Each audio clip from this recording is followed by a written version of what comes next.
কাছে কেন থাকতে হইতেছে না? কেন আমার ছেলেরা আমার কাছ থেকে নিয়ে যাওয়া হইতেছে? এতদিন কি তুমি খবর জানো? এখন আবার কি তাহলে খবর দিলে মানে খবর দিলে মানে ছেলেদের জন্য খবর দিতে হবে। আমার বুক থেকে আমার আয়েশকে কেড়ে নিয়েছে আহাত তিশা। আমি তো আমার সন্তানের ভরণ পোষণ সবকিছুই নিজে জোগাড় করেছি। আমি তো আমার নিজের মতো করে বাঁচতে চেয়েছি, তবু কেন আমাকে বাঁচতে দিচ্ছে না তিশা আহাত? কেন প্রতিনিয়ত আমাকে অশান্তির মধ্যে রেখেছে?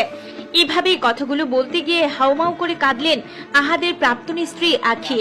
বললেন, আমি একটি পার্লারের প্রমোশনে এসেছি, সে সুযোগে আমার সন্তানকে বাড়ি থেকে চুরি করে নিয়ে গিয়েছে আহাত এবং তিশা।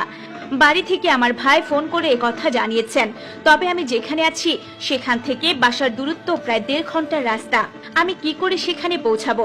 উপায় না পেয়ে আমি লাইভে আসি। হ্যাঁ ভিউয়ার্স, এভাবেই কাঁদতে কাঁদতে নিজের মনের কষ্টের কথা জানালো আখি।